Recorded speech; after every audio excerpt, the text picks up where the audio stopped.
আজ তো রাজসভার ছুটির দিন, তবুও মহারাজ জরুরি ব্যাপার বলে ডেকে পাঠালেন কেন? কোনো বিপদ আপদ হলো না তো? দেখি গিয়ে।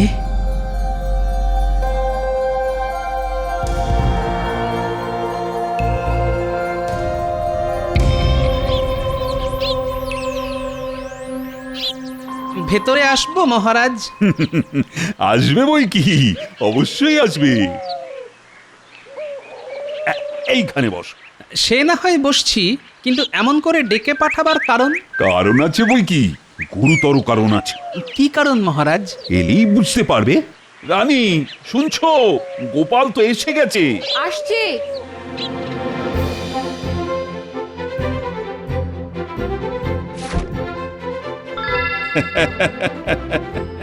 এখন বুঝতে পেরেছো তো তোমায় ডেকে পাঠাবার কারণ? আম আস্বাদনের নিমন্ত্রণ। বাহ, খাসা ব্যাপার। তাহলে আর হাত গুটিয়ে না বসে থেকে শুরু করে দাও, দেখি আমাকে হারাতে পারো কিনা।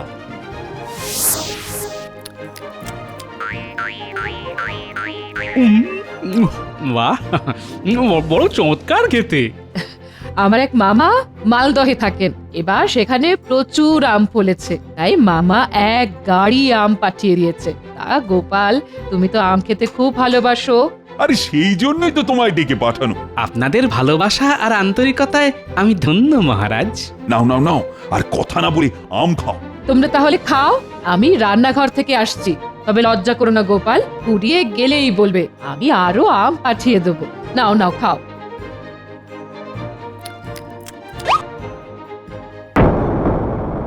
এ কি মহারাজ, কোথায় গেল? কি গেল? আপনার ডান হাতের অনামিকার সেই বিশেষ আংটিটা, যেটা সেই সাধু বাবা দিয়েছিলেন। তাই তো, আংটিটা কোথায় গেল? খুলে রেখেছেন কি? না না না না না, ওই সাধু বাবা দেবার পর থেকে ওই আংটি আমি কখনো আঙুল থেকে খুলি না। তাহলে গেল কোথায়? এক্ষুনি আমায় খুঁজে দেখতে হবে। তুমি যাও গোপাল, আমি আসছি আসছি। মহারাজ কি অন্যমনস্ক হয়ে আংটিটা হারিয়ে ফেললেন? হারিয়ে ফেললে তো সমূহ বিপদ, কারণ সাধু বাবা বলেছিলেন। শোন কৃষ্ণচন্দ্র, এই আংটি তোকে সব রকমের বিপদ থেকে রক্ষা করবে, তবে হারিয়ে ফেললেই তোর রাজ্যে দুর্দিন ঘনিয়ে আসবে। আংটি হারিয়ে ফেলা আবার কোনো অশুভ লক্ষণ নয় তো? কোথায় কোথায় গেল সেই আংটি? কোথায় যেতে পারে? এ কি মহারাজ, খাওয়া ছেড়ে উঠে এসে ঘরের মধ্যে আপনি কি খুঁজছেন? রানী, ও রানী, সাধু বাবার দেওয়া আমার সেই আংটিটা তো খুঁজে পাচ্ছি না। সে কি, খুঁজে পাচ্ছেন না মানে? কোথায় গেল? সেটাই তো বুঝে উঠতে পারছি না। আংটি হারানো তো ঘোর অমঙ্গল মহারাজ। ঠিক আছে ঠিক আছে, আপনি ছাড়ুন, আমি বরং খুঁজে দিচ্ছি।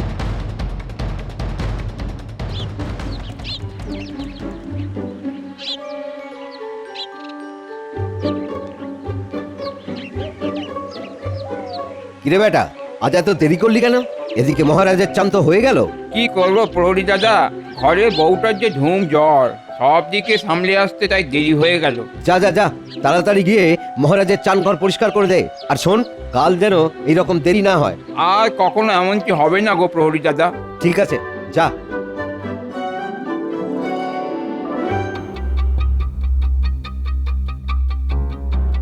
মহারাজ, আংটিটা কি খুঁজে পেলেন?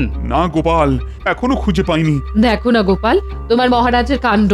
এত ভুলো মন, কোথায় যে খুলে রেখেছে কিছুতেই মনে করতে পারছে না।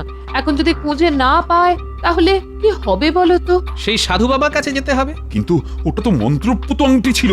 আংটি হারিয়ে ফেলেছি শুনলে সাধু বাবা যদি রেগে যান। এখনই অত 7-5 কথা ভেবে মাথা খারাপ করবেন না তো। বাড়ির মধ্যে থেকে আবার কোথায় যাবে আংটিটা? খট করে কিসের শব্দ হলো না? আরে, এটা তো একটা আংটি, নিশ্চয়ই মহারাজের হবে। যাই দিয়ে আসি।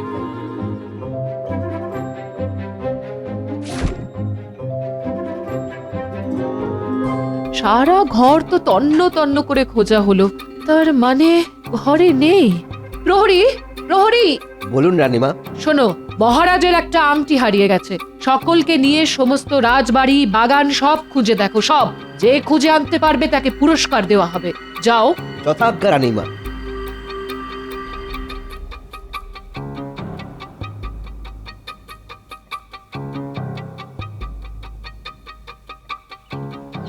প্রহরী দাদা, মহারাজ কোথায়? কেন মহারাজের খবর জেনে তোর কি হবে? খুব একটা দরকার ছিল। মহারাজের মন মেজাজ এখন খারাপ, তার আংটি হারিয়ে গেছে। দেখো কাণ্ড, আমি দেখেই বুঝেছিলাম ওটা মহারাজের। মানে? মহারাজের চান ঘরে এই আংটিটা আমি খুঁজে পেয়েছি। এই দেখো। আরে আরে তাই তো, আয় আয় আমার সঙ্গে আয়। রানীমা, রানীমা, কি খবর প্রহরী, পেয়েছো? পেয়েছি, তবে আমি না, পেয়েছে রাজবাড়ির ঝাড়ুদার। পেয়েছে পেয়েছে, জয় মা জয় মা। তা কোথায় সে? ডাকো ডাকো। দেখো দেখো রানী, এই সেই আংটি। ও গোপাল, তুমিও দেখো। আমি তাহলে এখন আসি মহারাজ। আরে যাবে কোথায়? তুমি জানো না আজ তুমি আমার কত বড় উপকার করলে। এর জন্য আমি তোমাকে পুরস্কার দিতে চাই। বল বলো কি নেবে? নতুন বাড়ি, টাকা, চাষের জমি, পুকুর, এত কিছু? এছাড়াও যদি বিশেষ কোনো ইচ্ছে থাকে তোমার, সেটাও আমি পূরণ করব। আগে আমি গরিব মানুষ, এত কিছু নিয়ে আমি কি করব? করব মানে? আরে এত কিছু পেলে তোমার অবস্থা ফিরে যাবে। তাহলে আমাকে 2 দিন সময় দিন মহারাজ, একটু ভেবে দেখি কি চাইবো। বেশ, ঠিক আছে, তাই হবে। যাক বাবা, ধরে যেন প্রাণ এলো। তাহলে চলুন আমাদের অসমাপ্ত কাজটা সেরে ফেললি। জানি, অসমাপ্ত কাজ? ওই যে সুস্বাদু আম ভক্ষণ। ও হো হো হো হো হো, সুস্বাদু আম ভক্ষণ। হ্যাঁ, চলো চলো চলো তাহলে চলো। আহা কি আনন্দ কি আনন্দ, এখন আমি যা চাইবো তাই পাবো। নতুন বাড়ি, কাঁচা টাকা, চাষের জমি, পুকুর, আনন্দে প্রাণ ভরপুর।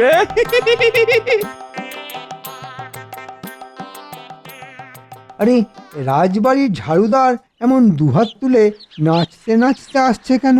আরে এই বেটা, এই! প্রণাম হই মন্ত্রী মশাই, আজ আমার বড় আনন্দের দিন। তা সে তো তোর দুহাত তুলে নাচা দেখেই বুঝেছি, তা আনন্দটা হলো কিসে? আর বলবেন না মন্ত্রী মশাই, আজ যে কার মুখ দেখে উঠেছিলাম। আরে আসল কথাটা কি বলবি? না বললে সেটাও বলে দে, আমি চলে যাচ্ছি। হ্যাঁ বলছি বলছি, জানেন আজ আমাদের মহারাজের আংটি হারিয়ে গিয়েছিল। আংটি হারিয়ে গিয়েছিল? এক মন্ত্রী মশাই, আর বলবো কি, ওনার চান ঘর থেকে আমি সেটা কুড়িয়ে পাই। আর কি বলবো, সেটা পেয়ে মহারাজ খুশি হয়ে আমাকে কত কি দেবেন বললেন। নতুন বাড়ি, টাকা, চাষের জমি, পুকুর, মনের বাসনা। আর এসব শুনে আমি তো যাকে বলে একেবারে মেরে গেছি। সামান্য একটা আংটি খুঁজে যাবে তিনি এত কিছু। তা এসব নিয়েছিস? দেখো কথা, এত সব নিয়ে আমি যে কি করবো সেটাই তো মাথাতে এলো না। তাই মহারাজের কাছ থেকে 2 দিন সময় নিয়ে বাড়ি চলেছি। ঠান্ডা মাথায় ভেবে কিছু একটা ঠিক করব। ঠিক আছে, তুই যা।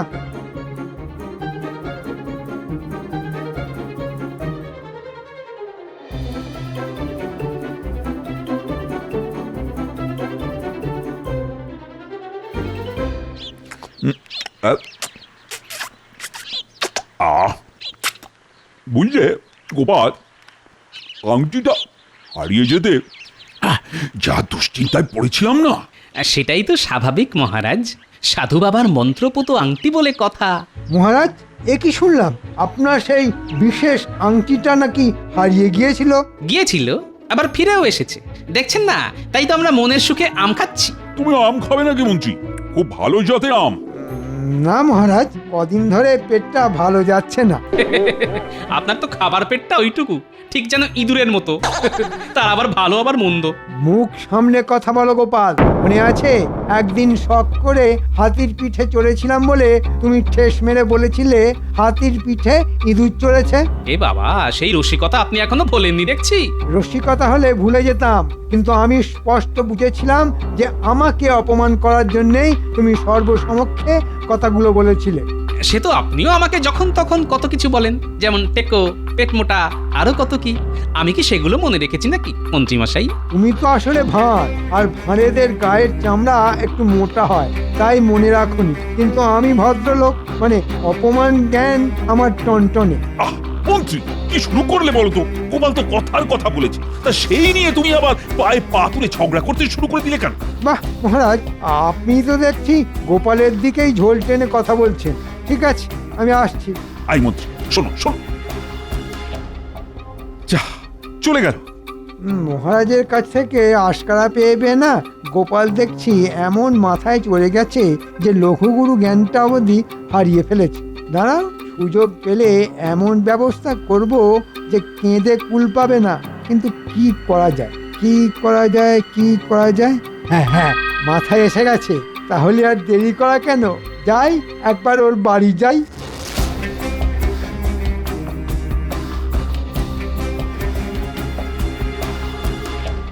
কিরে, ভেবে কি কিছু স্থির করলি? না মন্ত্রী মশাই, এখনো কিছু ঠিক করতে পারিনি। কেন? একবার ভাবছি মহারাজ যা যা দেবেন বলেছেন সব নিয়ে নি, আবার ভাবছি সব কিছু নিতে চাইলে মহারাজ যদি আমার লোভী ভাবেন।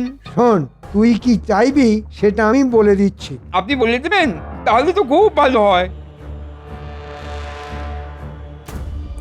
এ কি বলছেন মন্ত্রী মশাই, সে সব কিছু ছেড়ে আমি এটা চাইবো? হ্যাঁ, এটাই চাইবি। কিন্তু তাহলে আমার বাড়ি, জমি, টাকা, পুকুর? ও সব তোকে আমি দেব। দেখ না, কালই তোর বাড়িতে আমি ঘরামি পাঠিয়ে দেব। একদিনেই তোর এই ভাঙা বাড়ি কেমন সারিয়ে ঝাঁ চকচকে হয়ে যাবে দেখিস। তারপর টাকা, পুকুর, জমি তো আছেই। ও তাহলে ওইটাই চাইবো। হ্যাঁ, ওটাই চাইবি, দেখবি না কেমন মজা হবে। ঠিক আছে, আপনি যখন বলছেন তখন তখন ওইটাই চাইবো। এবার দেখবে গোপাল ভাঁড় তোমার কি হাল হয়। তাহলে ওই কথাই রইলো, কাল মহারাজের কাছে গিয়ে চেয়ে নিস, ঠিক আছে? ঠিক আছে।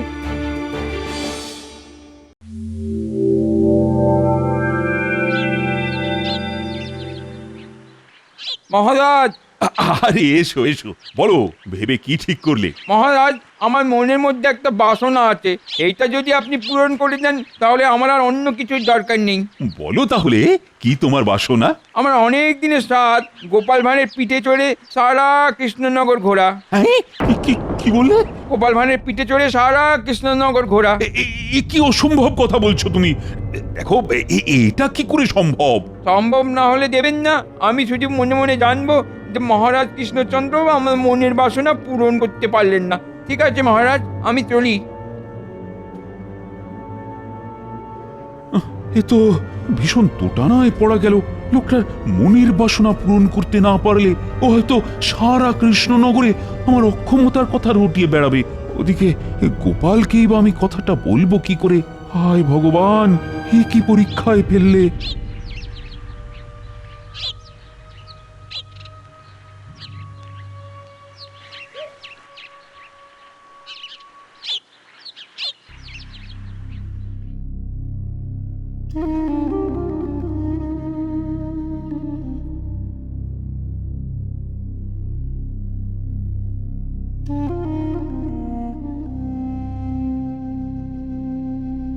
নিন, জল খাবারটা খেয়ে নিন মহারাজ। খাবো না, খাবো না রানী, খাবো না। আমার এখন কিছুই ভালো লাগছে না। কেন? যাকে আমি অত কিছু দেব বললাম সে সব কিছুই না চেয়ে এক অদ্ভুত বায়না করছে। কি? তার নাকি একটাই মনের বাসনা। কি বলবো, সে নাকি গোপালের পিঠে চড়ে সারা কৃষ্ণনগর ঘুরে বেড়াতে চায়। কি বলছেন কি আপনি? ঠিকই বলছি রানী, তাই তো আমি চিন্তায় চিন্তায় অস্থির হয়ে যাচ্ছি। বুঝতে পেরেছি, এখন গোপালই আমাদের একমাত্র ভরসা। কিন্তু এই কথাটা গোপালকে আমি বলবো কি করে বলো তো? ঠিক আছে ঠিক আছে, আপনি বলতে না পারলে আমি ওকে ডেকে বলবো। দেখবেন মহারাজ, গোপাল ঠিক একটা উপায় বের করবে। ঠিক। দেখো তাহলে, আমার মাথায় তো আর কিছুই আসছে না।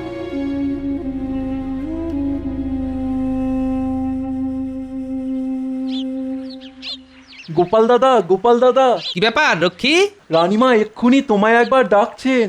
রানীমা ডাকছেন? ঠিক আছে, চলো দেখি।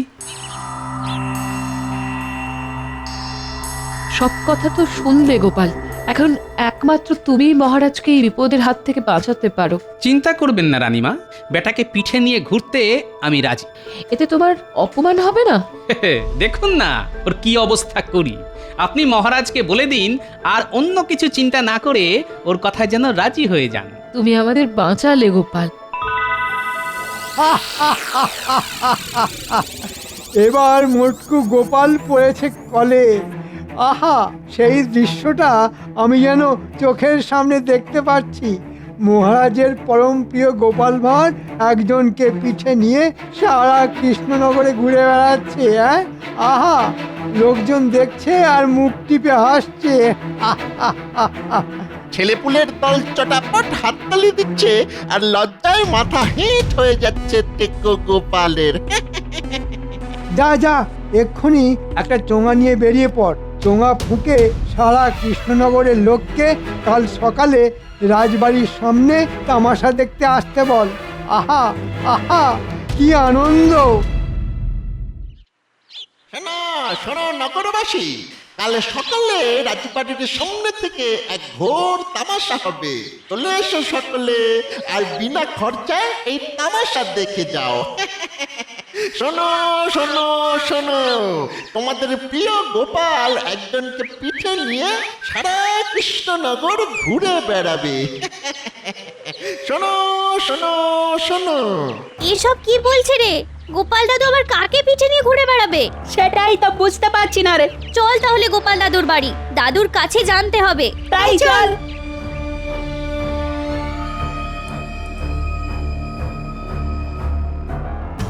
দাদু, রাস্তায় চোঙা ফুঁকে এসব কি বলছে? তুমি নাকি কাল কাউকে পিঠে নিয়ে সারা কৃষ্ণনগর ঘুরে তামাশা দেখাবে? ও মা, এইসব আবার বলছে নাকি? তাহলে চলে আয় কাল, দেখবি এক জব্বর তামাশা। তুমি তাহলে সত্যি একজনকে পিঠে নিয়ে ঘুরে বেড়াবে? না না, সেটা খুব খারাপ দেখতে লাগবে। আরে এখনই এত উতলা হচ্ছিস কেন? দেখ না কাল কি হয়। কি হবে মানে? ওরে বাবা, তোদের প্রশ্নের জ্বালায় তো দেখছি মাথা খারাপ হয়ে যাবে রে আমার। যা বাবারা, এখন তোরা যা। তবে হ্যাঁ, কাল সকালে রাজবাড়ির সামনে আসতে কিন্তু ভুলিস না। আর যাকে পারবি তাকেই নিয়ে আসবি, ঠিক আছে? কি জানি বাবা, তোমার মনে কি আছে? আসুন আসুন আসুন, যে যেখানে আছেন আসুন, হেঁটে আসুন, দৌড়ে আসুন, পড়ে গেলে গড়িয়ে গড়িয়ে কিংবা হামাগুড়ি দিয়ে আসুন, তবু আসুন আর এসে কালের শ্রেষ্ঠ তামাশা দেখে চোখ সার্থক করুন। আসুন আসুন আসুন। ও মা, এ কি কাণ্ড! গোপালের মাথা কি হলো লন্ড ভন্ড? না হলে কি কেউ যেচে একজনকে পিঠে নিয়ে সারা কৃষ্ণনগর ঘুরে বেড়াতে রাজি হয়? আসলে গোপাল যা করছে তা সবটাই আমার মুখ বাঁচাতে। মহারাজ, আমি এসে গেছি। তাহলে এবার আমার মনোবাসনা পূরণের ব্যবস্থা করুন। আরে বেটা, তোর আবার মনোবাসনা পূরণ হবে কি রে? তুই তো আমার দাবার ঘুঁটি। আসল মনোবাসনা তো পূরণ হবে আমার। আহা আহা, আজ আমার কি আনন্দের দিন! মহারাজ, এবার আমি গোপাল ভাঁড়ের পিঠে চড়তে পারবো তো? হ্যাঁ হ্যাঁ, পারবে পারবে। গোপাল, আমি প্রস্তুত মহারাজ। আয় ভাই, এবার আমার পিঠেও। সারা কৃষ্ণনগর তোকে পিঠে করে ঘুরে বেড়াই। হায় ভগবান, এই দৃশ্য আমি সহ্য করব কি করে?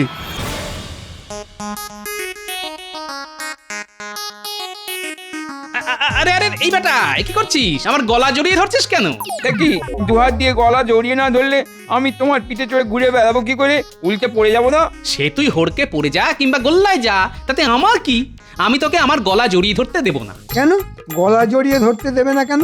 কারণ মহারাজের কাছে ও শুধু আমার পিঠে চড়বে বলেছিল, একবার তো বলেনি যে আমার গলা জড়িয়ে ধরবে। তাই পিঠে নিলেও কখনো গলা জড়াতে দেব না। ঠিক আছে ঠিক আছে, তবুও ও তোমার পিঠে চড়বে। এই বেটা, গলা জড়িয়ে না ধরেই পিঠে ঝুলে পড়। আপনি থামুন তো মশাই, আপনার জন্যই তো আজ আমার এই হাল। মানে বিশ্বাস করুন মহারাজ, আমার বাড়ি গিয়ে মন্ত্রী মশাই আমার কানে এই মন্ত্র দিয়েছিলেন। মন্ত্রী মশাই? এই সেরেছে, এ তো হাতে হাঁড়ি ভেঙে দিচ্ছে। এখন কি হবে? তখন কত বড় বড় কথা, আমাকে জমি দেবেন, টাকা দেবেন, একদিনের মধ্যে ঘর সারিয়ে দেবেন। কিন্তু দুটো দিন কেটে গেছে, এখনো ঘর আমি দেখা নেই। মন্ত্রী, এখানেও তুমি কলকাঠি নেড়েছো? মিথ্যে কথা মহারাজ, মিথ্যে কথা। ওই বেটা ও মিথ্যে কথা বলছে। আমি এসবের কিচ্ছু জানতাম না। মানে ও যে গোপালের পিঠে চড়তে চায় সেটাই আমি জানতাম না। তাহলে আপনার বটা কাল থেকে সারা রাজ্যে চোঙা ফুঁকে বেড়ালো কেন? সে আমি কি করে বলবো? তুমি আর একটা কথাও বলবে না। যা বলার আমি বলবো। এই জঘন্য কাজের জন্য তোমার শাস্তি হলো। শাস্তির কথাটা না হয় আমিই বলি মহারাজ। বলো। মন্ত্রী মশাই আমাকে পিঠে করে সারা কৃষ্ণনগরে ঘুরে বেড়াবেন। আর আগেই বলে রাখছি উনি আমার খুব বন্ধু তো, তাই কিন্তু দুহাত দিয়ে ওনার গলা জড়িয়ে রাখবো। আসুন মন্ত্রী মশাই, এবার আপনার পিঠে চড়ি। ছেলে বুড়ো আজ সকলে এখানে তামাশা দেখতে এসেছে, এবার দেখো তামাশা। বুঝলে মন্ত্রী মশাই, আমাদের দাদুকে জব্দ করা অত সোজা না। তাহলে যাত্রা শুরু হলো। ওরে বাবা, পিঠের হাতটা কিরকম মরমর করে উঠলো। ও গোপাল ভাই ছেড়ে দাও না, তোমাকে পিঠে বয়ে বেড়ানো কি আর আমার কর্ম? সেটা কি করে হয় মন্ত্রী মশাই? এত লোক কষ্ট করে তামাশা দেখতে এসেছে, তামাশা না দেখেই ফিরে যাবে? তা কি হয়? এমন করে আমার গলা জড়িয়ে ধরলে কেন গোপাল? আমি যে আপনাকে খুব ভালোবাসি মন্ত্রী মশাই। আরে দম বন্ধ হয়ে যাবে যে। ওরে বাবা, ওরে হাঁপ ধরে যায় যে। যত কথা বলবেন তত হাঁপিয়ে পড়বেন, তার চাইতে চলুন চলুন। সারা কৃষ্ণনগর তো আর কম পথ নয়। ওরে বাবা, ও বাবা, ও মা, ওরে বাবা রে। সত্যি এ এক তামাশা বটে, এ যেন ইঁদুরের পিঠে হাতি চলেছে। ইঁদুরের পিঠে হাতি?